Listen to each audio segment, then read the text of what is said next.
Sejam muito bem-vindos ao último episódio da segunda temporada do Polaris Podcast. Hoje recebemos Ricardo Basalha, diretor-geral de uma das maiores companhias de recrutamento do mundo. Meu nome é André Pastina e comigo estão Conrado Abreu e Rodrigo Rocha. Ricardo, você pode de uma maneira breve, dentro do possível, contar um pouco da sua trajetória, como você chegou onde você está hoje? Bom, primeiramente, muito obrigado. Estou muito feliz de estar aqui nesse podcast aqui. Poxa, esse convite aqui para estar discutindo um assunto tão relevante me deixa muito realmente satisfeito de ver pessoas com projetos como esse que realmente estão pensando em como impactar e deixar sua marca no desenvolvimento das pessoas. Contando minha história brevemente, apesar de hoje eu ser bastante conhecido por falar de carreira, de falar de liderança, talvez eu seja o exemplo de alguém que não soube planejar carreira. Eu sempre costumo começar me apresentando dessa forma, porque eu sou formado em tecnologia. Eu fiz um ensino médio técnico na área de processamento de dados, depois acabei fazendo uma faculdade na área de tecnologia e até meus 20 anos de idade eu achava que eu tinha me encontrado. Eu ia ser um programador daqueles presos dentro de um data center, um fone de ouvido gigante, falando com o menor número de pessoas, porque eu era muito tímido. E isso só diz o quanto a gente sabe muito pouco do que a gente vai ter pela carreira quando a gente tem 20 e poucos anos de idade. E eu até costumo fazer uma analogia, que antigamente o plano de carreira ele era mais fixo, como o antigo Garmin, que não importa o que acontecesse, você tinha aquela rota ali já pré-traçada. Hoje, qualquer plano de carreira está muito mais para um Waze, que você vai ouvir recalculando algumas vezes, vai descobrir novas rotas, vai ficar com medo, inclusive, de alguns caminhos que vão ser apresentados, mas uma coisa é certa, vai ser muito mais dinâmico. Isso dá um pouco do tom também do que, já me antecipando, há 15 anos como Headhunter, acho que menos de 50% das pessoas de sucesso que eu conheço continuam trabalhando na área que se formaram inicialmente. A maior parte depois acabou se descobrindo ao longo do caminho, foi o que aconteceu comigo. Então, dos 20 aos 23, eu ainda trabalhei na área de tecnologia, numa grande operadora de telefonia móvel. Quem olhava de fora falava, poxa, alguém tão novo, já com equipe, fazendo gestão, poxa, essa pessoa deu certo na vida. E à medida que o tempo ia passando, eu ia entendendo que ainda alguma coisa me faltava. E aí eu fiz a primeira mudança de carreira, dos 23 aos 26, eu fui trabalhar na área comercial de uma empresa de tecnologia e descobri que a relação com pessoas me agradava, que tinha uma essência que começava a me preencher, mas mesmo assim eu ainda não tinha me encontrado. E aí aos 26 anos eu recebi um convite da Michael Page, que é a maior empresa de recrutamento de executivos do Brasil e da América Latina, uma das maiores do mundo, uma empresa de origem britânica, para que eu me tornasse headhunter, trazendo o meu conhecimento na área de TI para recrutar profissionais de tecnologia, que é a essência da empresa com recrutamento especializado.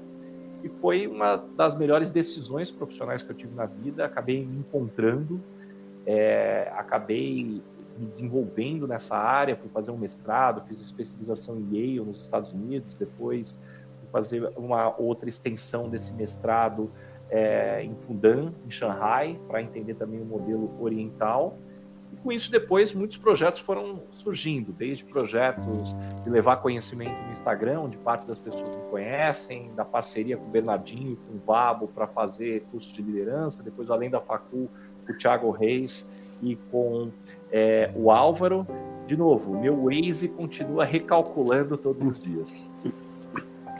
Legal. E, Ricardo, nesse recálculo aí, você citou uma condição emocional sua, Você era bastante tímido e, com o tempo, foi gostando de lidar com pessoas e de ter essa função um pouco mais comunicativa, expansiva. O que você acha que levou a essa transformação, Porque eu imagino que não seja do dia para a noite que essa carreira que você vislumbrava ser dentro da caverna ali dos desenvolvedores para algo muito mais expansivo, teve um marco, algo que você procurou desenvolver? Fala um pouquinho para a gente como foi essa mudança. Eu sempre tenho comigo a frase do Schopenhauer que diz que as pessoas tomam como limites do mundo o seu campo de visão. Isso é o que eu vejo quando a gente fala de carreiras. a maior parte das pessoas, a não ser que você venha de uma família que consegue te dar uma criação, ampliando muitos horizontes, o que não foi o meu caso do ponto de vista de carreira, você acaba escolhendo uma faculdade porque você acredita que aquilo é o caminho, depois você tem as primeiras oportunidades profissionais, um estágio que você vai trabalhar numa área, e aí a hora que você percebe, já se passaram muitos anos e você foi ali com o flow da situação, trabalhando naquela área, mas sem entender exatamente quais seriam todas as opções, ou quais seriam as melhores opções dado as suas habilidades ou o seu potencial. E nesse sentido foi o que aconteceu comigo. A área de tecnologia me mostrava um lado analítico que eu sempre adorei, sem dúvida nenhuma, um lado mais cartesiano e planejado, que eu acho que tem a ver com o meu perfil. Por outro lado, à medida que eu comecei a ter a oportunidade de fazer liderança, a oportunidade de me comunicar, de explicar o meu ponto de vista, eu vi que tinha um espaço muito interessante para ir além de desempenhar esses pedaços de funções do que é esperado de um profissional de tecnologia e talvez ir para áreas onde eu era mais demandado sobre esse aspecto. E isso acabou ampliando o meu horizonte, falando assim, poxa, acho que eu tenho um talento inexplorado e o melhor, cada vez que eu fazia isso, eu ficava muito feliz. Eu consegui enxergar o impacto que eu causava. E isso acabou trazendo para mim, um ponto que depois eu fui descobrir com mais base teórica, é que o que a gente deve procurar na nossa carreira é qual é o nosso, justamente aonde a gente cria impacto, né? Então, aonde que efetivamente a gente consegue fazer a diferença. Isso é o que vai te fazer feliz e ter resultado. É engraçado, Ricardo, é engraçado você falar isso, que eu estou pensando muito depois da pandemia o que vai acontecer, né? Como você falou de recalcular, e agora todo mundo com certeza está recalculando a sua rota durante essa pandemia, né? Repensando na vida, repensando nos acontecimentos, no trabalho. Você falou muito na questão do propósito, né? Do Ikigai, aí, que muitas pessoas falam. Como que você acha que vai ser essa questão de trabalho? Você acha que vai para o futuro, no pós-pandemia, né? Principalmente nessa questão das pessoas trabalharem aonde tem atrelado ao seu propósito, né?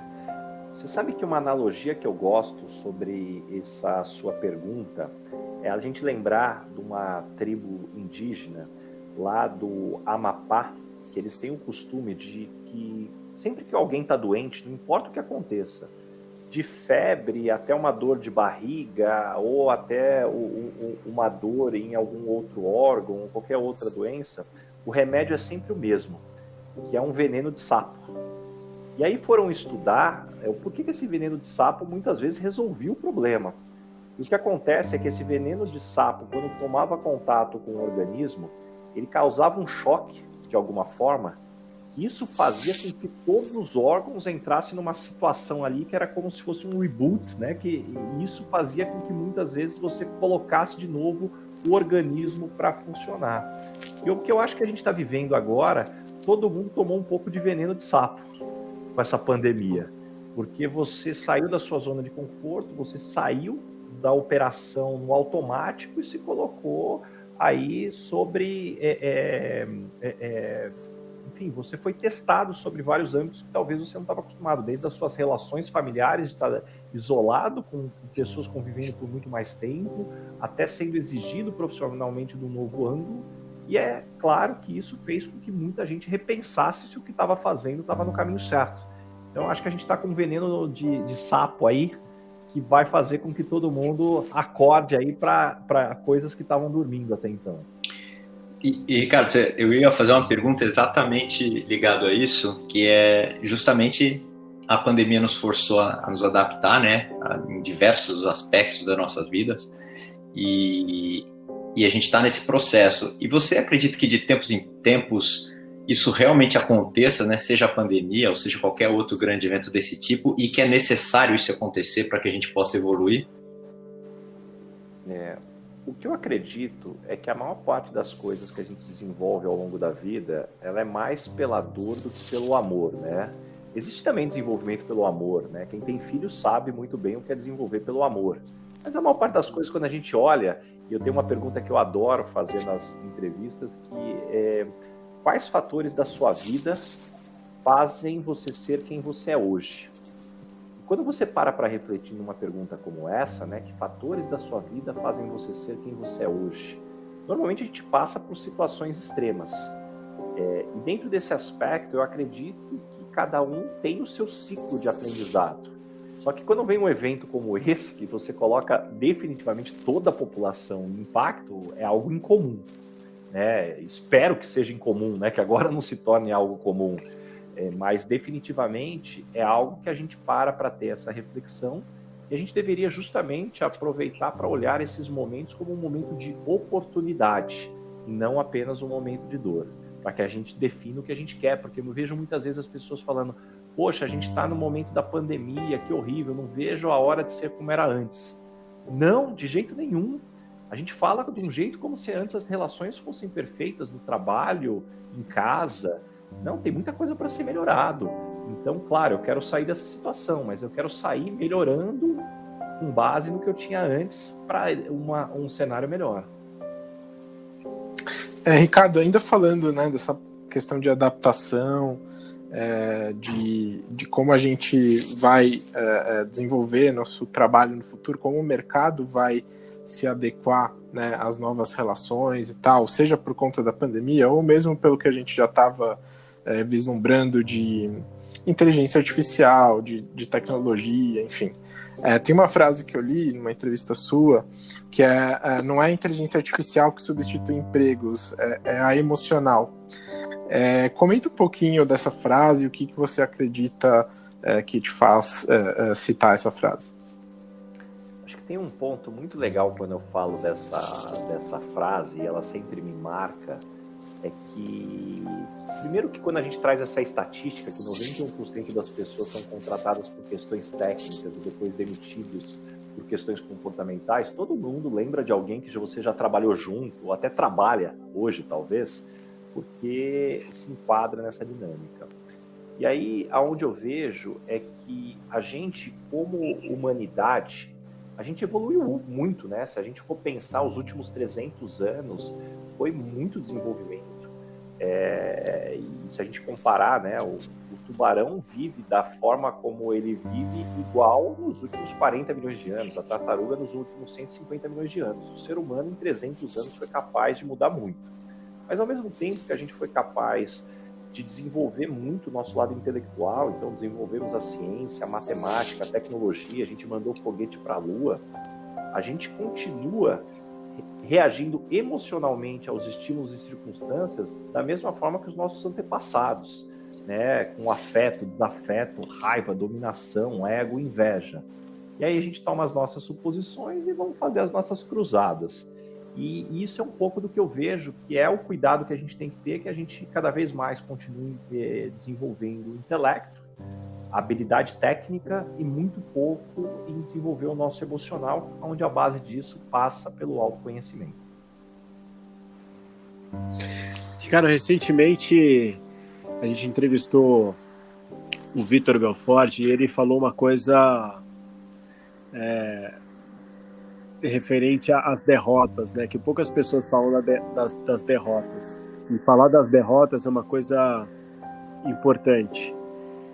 Porque é onde você mais aprende, né? E hoje a gente vive numa sociedade que é 100% voltado para a aparência, para o sucesso, né? A questão das redes sociais, as pessoas só querem mostrar o sucesso e nunca acaba mostrando essa derrota. E no mundo corporativo, mostrar também essa derrota é importante porque você cresce com isso, né? E como é que você passa isso para as pessoas que você entrevista ou ajuda a contratar no decorrer da sua carreira? É uma ótima pergunta e eu até faço uma piada em relação a isso, que currículo é que nem lápide de cemitério, né? Você só encontra coisa boa. Você nunca vai no cemitério e vê, aqui morreu um sacana devendo pro cunhado, né? Só tem exemplos de seres humanos que passaram pela Terra. E a mesma coisa acontece com o currículo, parece que só tem realizações. E eu, particularmente, até quando eu falo para contratar para a minha equipe, aqui na Michael Page são quase 200 pessoas, eu não quero contratar quem só acertou. Pelo contrário, se tiver alguém que só acertou, eu não quero, porque essa pessoa vai vir errar justamente comigo. Eu prefiro justamente alguém que tenha errado, aprendido com o erro e traga essa experiência para me ajudar a não cometer esses erros que já foram mapeados e aprendidos o que se deve fazer. Isso, inclusive, traz uma pista importante quando a gente fala do papel do líder. O modelo antigo do líder é aquele modelo do super-herói. Aquela pessoa que não tem defeitos, que se coloca como dono da verdade, que tem resposta para tudo. E definitivamente é uma postura que não dá certo, não entrega. Porque começa que ninguém se conecta com o super-herói. Eu me conecto com outros seres humanos. Então, por isso que a palavra vulnerabilidade nunca esteve tão forte quando a gente fala de liderança, e você efetivamente tem um posicionamento onde você deixe claro onde você não tem o seu ponto forte, onde você precisa da ajuda, muitas vezes você compartilha os seus receios para que você possa daí extrair o máximo do time.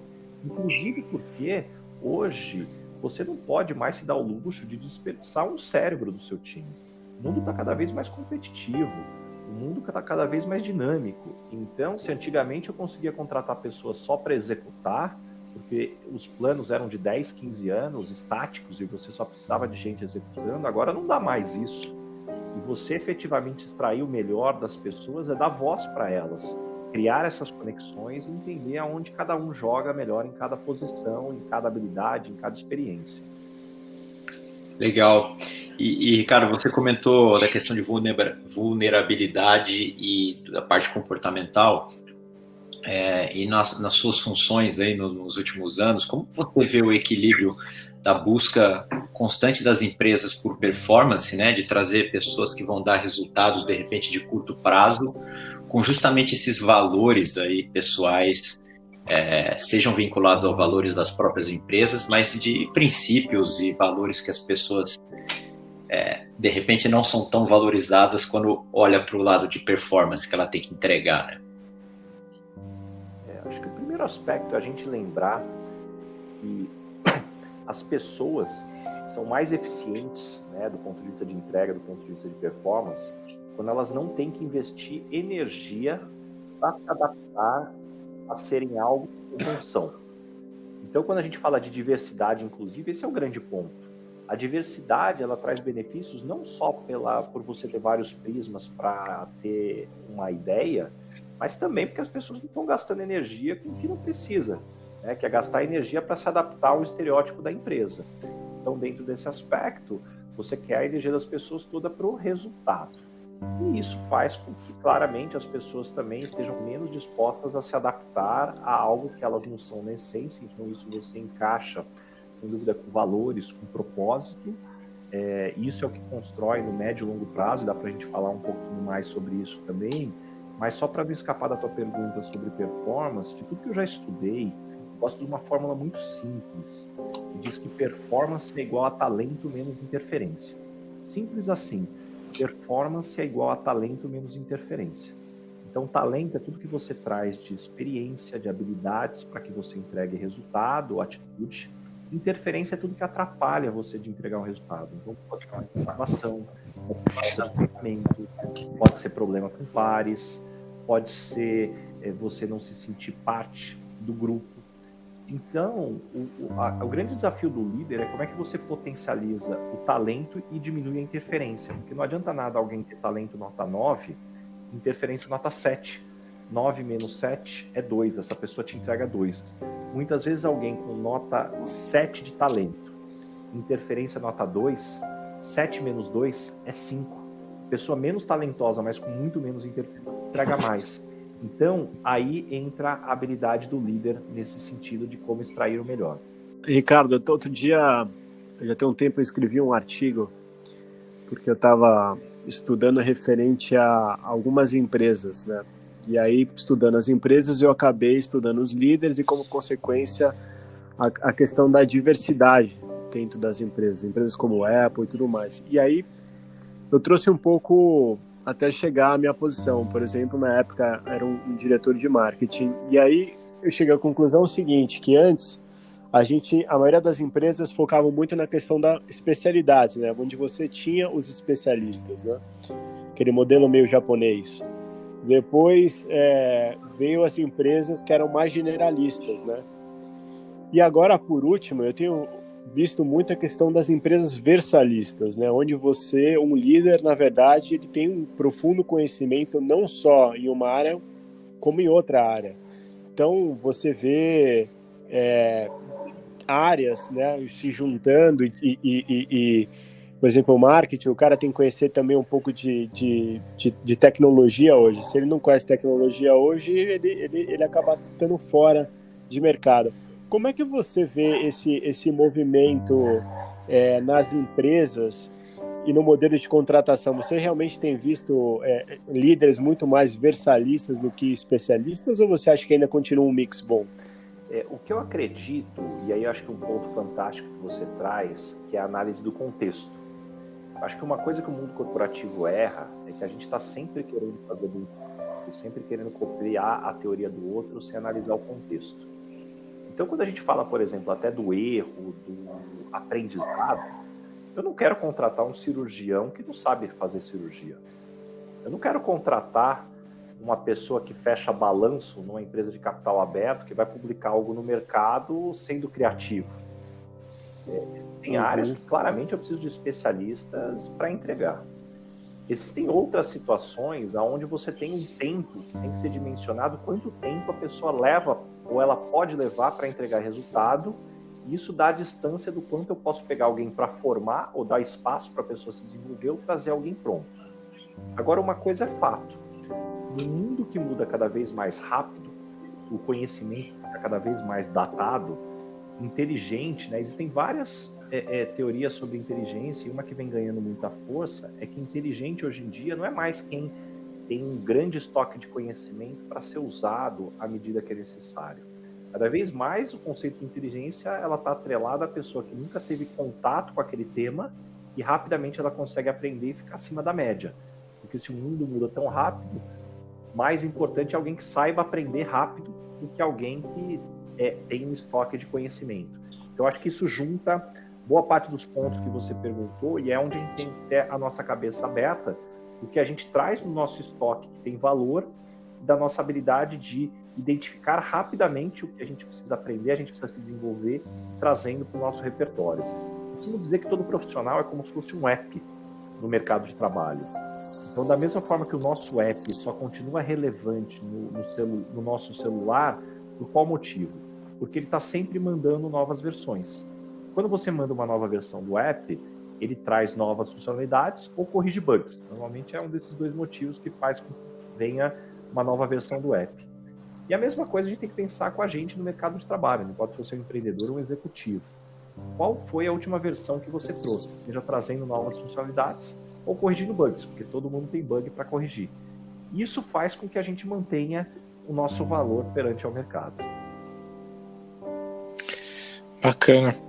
E, Ricardo, você acredita que exista um perfil de profissional que mais se destaca no meio executivo hoje?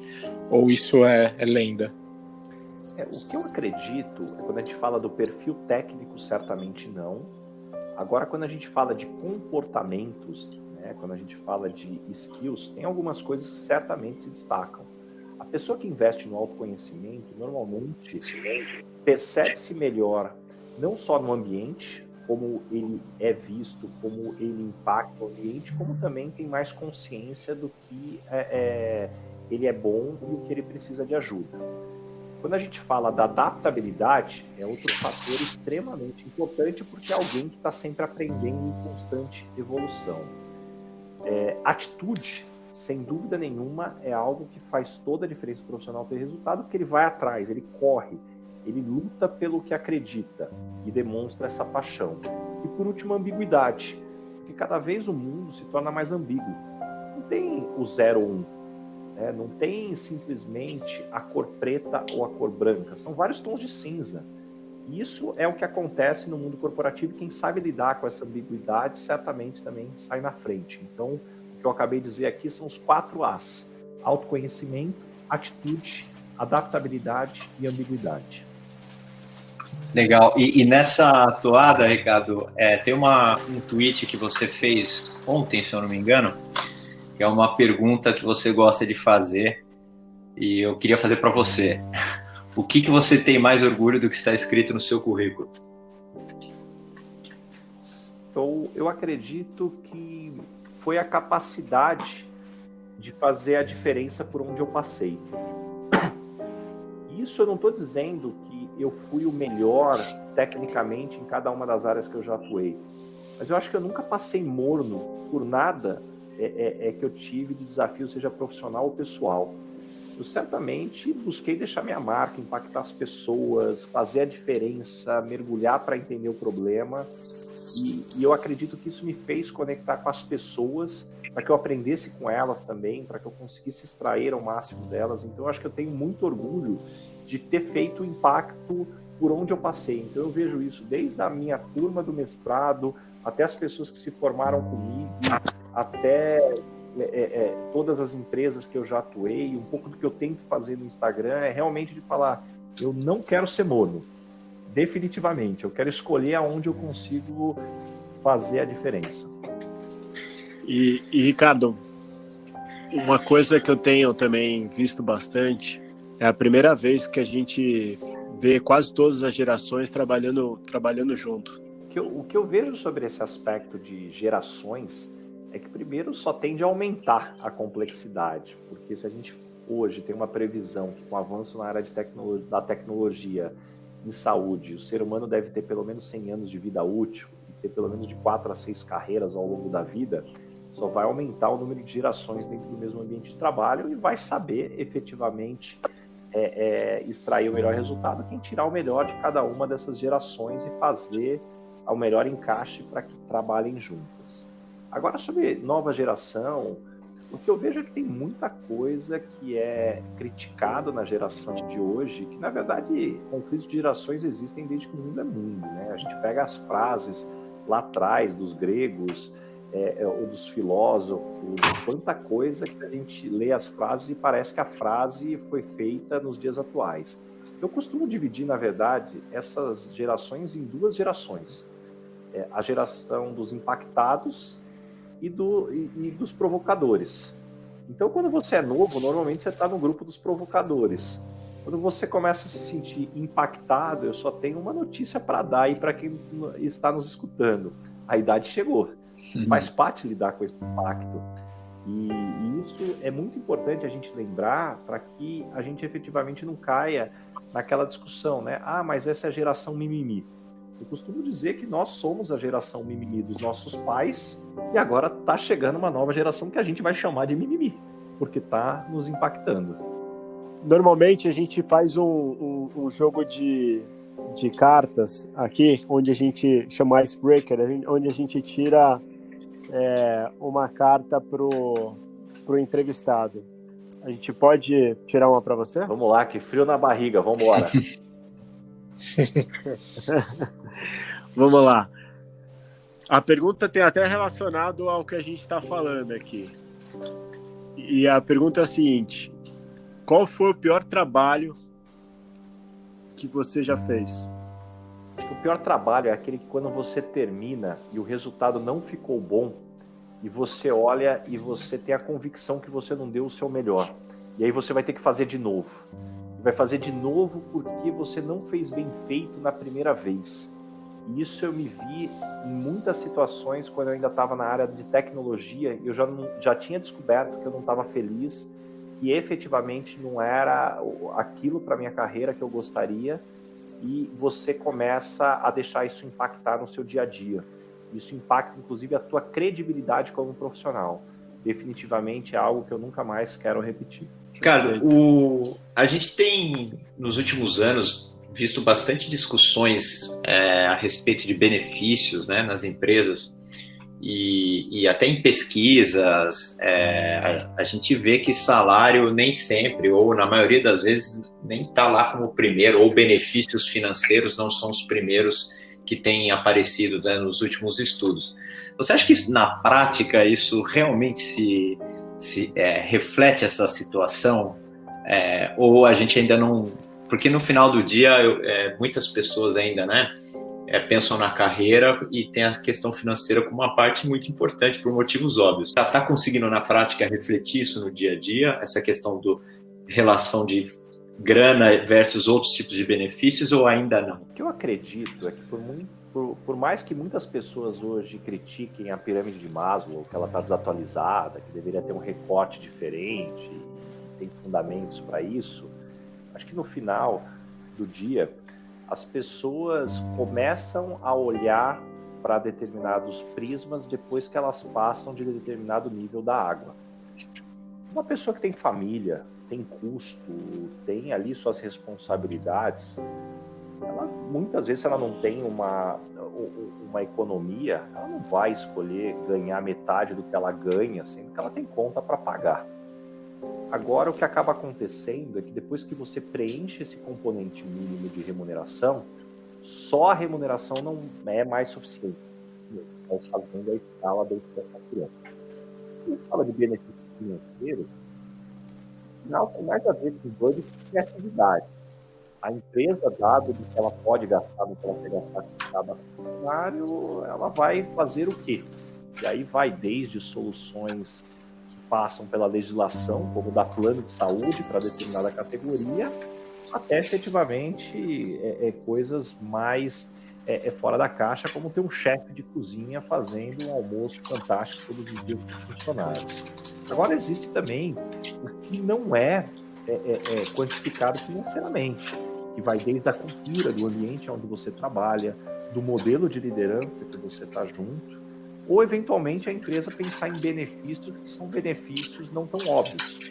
Por exemplo, tem um grande banco de investimento em Nova York, que um dos benefícios que eles colocam para os altos sócios high level é que esse banco de investimento ele dá uma gorjeta para todos os maîtres dos principais restaurantes de Nova York, para que esses sócios possam chegar lá sem fazer reserva e de alguma forma furir fila.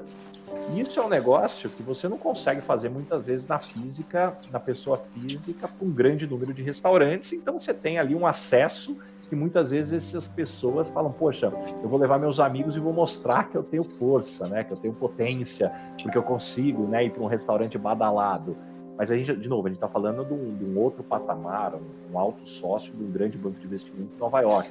Mas só para tentar dizer do que a gente está falando de benefícios tangíveis, intangíveis, que envolvem questões financeiras, não envolvem, e num contexto maior que possa passar, eventualmente, por liderança, por cultura da empresa. É um excelente ponto esse que você comentou, porque, às vezes, até a maneira com que isso é propagado, né, às vezes, próprio dentro das empresas e tudo, não atinge todos os níveis, né, de colaboradores. Então, apresentar, de repente, um dado como esse não vai ser a realidade de grande maioria, na maior parte das vezes. Então, é muito importante fazer essa ponderação mesmo que você colocou. E esse ponto, até se você me permite um adendo, uma coisa que as empresas erram é que elas tratam ainda todo mundo pela média. Então, você faz uma pesquisa de clima, uma pesquisa com funcionários e fala, a média é essa, então vamos fazer isso. E no final ela erra com todo mundo, porque a média só existe do ponto de vista estatístico. Então, as empresas evoluíram muito, porta para fora, com o marketing digital, com a massificação da customização. Você faz os seus recortes de audiência, traça as personas e faz uma oferta exatamente baseada no que aquela pessoa precisa. Agora, porta para dentro, a gente não tem feito isso. A gente ainda tem tratado todo mundo pela média. E aí você não atinge o que é necessário, porque cada pessoa é única nos seus anseios. Então, aí é onde você precisa ter lideranças atentas, com a habilidade de tratar esse lado único de cada um. Sensacional. Ricardo, você me fez lembrar da entrevista que a gente fez com o Walter Longo, e ele cita justamente isso, né? A gente vivia na Idade Média, há pouco tempo atrás, onde tudo era tratado como a média do conhecimento, a média da população, a média de tudo, o que, na verdade, como você falou, não reconhece ali os esforços e as características de cada pessoa. E hoje a gente está na Idade Mídia, né? Que todo mundo é mídia, todo mundo fala, todo mundo tem a sua expressão e ela deve ser considerada no desenvolvimento, inclusive, profissional também. Foi só um comentário, agora a pergunta. Eu queria... a gente ouve muito falar hoje em dia de burnout, né? Principalmente na pandemia, não só médicos, né, que foram afetados diretamente, médicos e equipe de enfermagem e tudo mais, mas, enfim, já era um assunto muito discutido anteriormente. A gente ouve muito falar sobre suicídio, né? Tem diversas iniciativas para se conter esse tipo de problema. Eu queria entender como você vê esse problema hoje, quais são o que as empresas estão fazendo, né? Que elas estão se elas estão se mexendo para tentar resolver essa questão. O que eu acredito é que o primeiro aspecto, até quando a gente linka para falar de performance, existem algumas teorias que dizem que a mesma pessoa do estágio de flow, quando ela está no ápice da performance dela, está na melhor versão que ela pode ter, comparado com o outro extremo, que é o estágio do pré-burnout, a mesma pessoa pode ser até 7 vezes mais inteligente. Então, às vezes, a gente está tão preocupado, né, como fazer um curso, ler um livro, para adquirir 1% a mais de conhecimento, se tanto, e a gente esquece que a gente cuidar da gente mesmo é fundamental para potencializar o que a gente já tem dentro. Então, até teve um artigo recente do professor Boris da Harvard Business School dizendo como hoje, né, a grande importância do líder de beber água, de comer bem, de dormir bem, de meditar, de ter relações saudáveis, porque ser líder, né, é como a máscara de oxigênio no avião. Primeiro você coloca em você, depois você coloca no lado da pessoa do lado. Então, se você não cuidar de você, como é que você vai querer cuidar do seu time? E isso faz com que hoje, quando a gente olha para falar de clima, de propósito, de ter esses valores alinhados, já começa um pouco de você deixar as pessoas não voltarem do que a gente já comentou, de ter que estar toda hora se adaptando, fazendo algo com que não concorda. Depois, é ter certeza que você está encaixando as pessoas certas no lugar certo. O que me motivou a ir para o Instagram é que a sensação que eu tenho no mundo corporativo é que você tem pessoas que não sabem exatamente o que querem. Depois a empresa também não sabe exatamente o que ela precisa, contrata alguém para aquela posição que não é a melhor posição, para ser gerenciado pela pessoa que não é o melhor líder. Não é à toa que está esse mundo cheio de burnout, cheio de pessoas no limite. Então, o encaixe certo está na parte do momento de colocar as pessoas certas no lugar certo para desempenhar o que elas querem fazer. Então, é como você... Porque algumas empresas têm sucesso, porque elas fazem tão bem o recrutamento e a gestão, que é como se você contratasse um garoto que adora jogar videogame, você contrata ele para jogar videogame, e o trabalho do gestor é ficar falando, olha, não joga tanto videogame que você vai se cansar muito. E aí ele olha e fala, para com isso, deixa eu jogar aqui que eu tô adorando. Então, pode parecer utópico do ponto de vista corporativo, porque as funções são mais distintas, mas quanto mais próximo você contratar alguém da essência do que ela tem de melhor, que ela tenha motivação e queira fazer o que está sendo pedido, mais fácil também vai ser o trabalho de gestão, e mais você tende a evitar situações extremas de alguém chegar no limite. Bacana. E, cara, a gente está chegando aqui no segmento final do nosso episódio e tem um ritual que a gente sempre faz aqui com os nossos entrevistados também, que é pedir uma recomendação de livro e de filme que você goste, que tenha te marcado. Pode ter relação com o assunto que a gente está conversando ou não, simplesmente algo que você ache legal e queira compartilhar. Então, fica à vontade, se você puder passar aí para a gente uma recomendação de livro e filme, seria ótimo.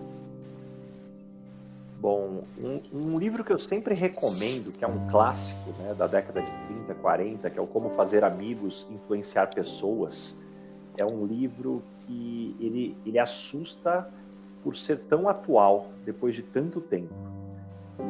E ele mostra que talvez, por mais que a gente evoluiu na tecnologia, na sociedade, no contexto, quando a gente fala da essência do ser humano, a gente continua muito parecido. Não é à toa que um livro com esse título que talvez algumas pessoas, Como Fazer Amigos e Influenciar Pessoas. Eu confesso que a primeira vez que eu vi o título desse livro, eu achei até meio barato assim, o título. e traz uma riqueza fantástica que todo mundo deveria ler. Inclusive, talvez você vai se espantar como vários livros modernos que você leu copiaram as ideias desse livro. Essa é a grande verdade. E um filme que eu adoro é O Sonho de Liberdade.